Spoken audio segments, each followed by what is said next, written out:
بسم الله الرحمن الرحيم. ازيكم يا بنات؟ عاملين ايه؟ يا رب تكونوا بخير. النهارده ان شاء الله هنعمل مع بعض احلى حاجه في تسالي العيد. هنعمل اسرع ترمس واحلى محلول ممكن نعمل بيه الترمس، طريقه سهله وسريعه، وفي نص ساعه هيكون خلصان معاكم الترمس.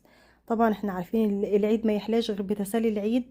معانا الترمس والحمص والسوداني والحاجات الحلوه بتاعه العيد دي.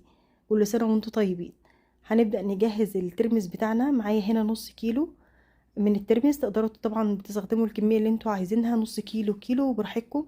هحط عليها كوبايه واحده بس من الحمص.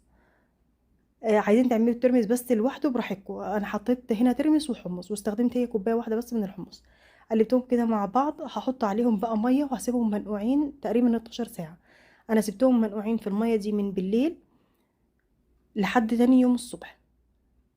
تاني يوم الصبح بقى شايفين شكله ده كده؟ كان شكله لتاني يوم بيتضاعف بقى حجمه وبيبقى واصل معايا للشكل ده. طبعا كل ما بنزود المدة بتاعة النقع كل ما بيسهل معانا في عملية السوا. طبعا غسلته كويس جدا وشطفته حلو مرة واتنين وتلاتة. لازم نتأكد من غسيله مرة واتنين وتلاتة عشان احنا بنتخلص ده كله برضك من المرارة بتاعة الترمس. معايا بقى هنا حلة فيها مية سخنة مغلية. نزلت عليها بالترمس بتاعي بعد ما غسلته وصفيته كويس. هنزل عليهم في المية على طول، المية السخنة. هنرفعهم بقى على النار. بعد ما يدخلوا معايا في مرحلة الغليان، أول ما يبدأوا يدخلوا في مرحلة الغليان الترمس والحمص بيطلعوا ريم كده على الوش. لازم نتخلص من الريم ده. عايزين تتخلصوا من المية وتحطوا مية جديدة براحتكم. أنا اتخلصت من الريم بمعلقة. وبعد ما اتخلصت منه هحط عليه نص معلقة صغيرة من الملح ونص معلقة صغيرة من الكمون. احنا عارفين الترمس والحمص من البقوليات، فعشان ما يعملناش بس انتفاخ أو يتعب لنا القولون، فالكمون بيقلل من الانتفاخ أو التعب ده.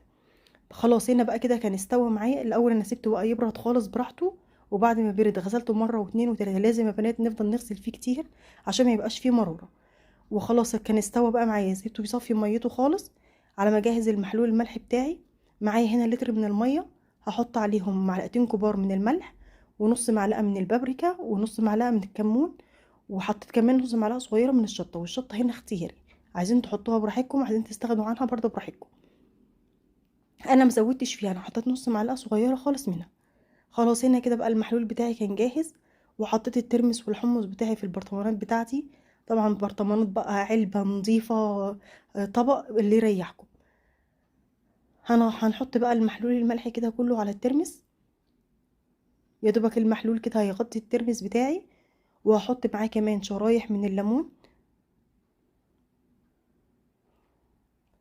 وهسيبه بقى طبعا الترمس في المحلول ده نص ساعة. بعد نص ساعة تقدروا تاكلوا منه. هيبقى معاكم حلو جدا. على بس كده ما الترمس ياخد من طعم المحلول اللي احنا عملناه ومن الملح. هتلاقوا طعمه بقى مظبوط جدا وهيطلع معاكم بالشكل الجميل اللي انتوا شايفينه ده. وكده خلاص انا كده خلصت الوصفة بتاعتي. اتمنى ان هي تكون عجبتكم. كل سنة وانتوا طيبين ويعود عليكم الايام بخير يا رب. وان شاء الله اشوفكم في فيديو جديد ووصفة جديدة.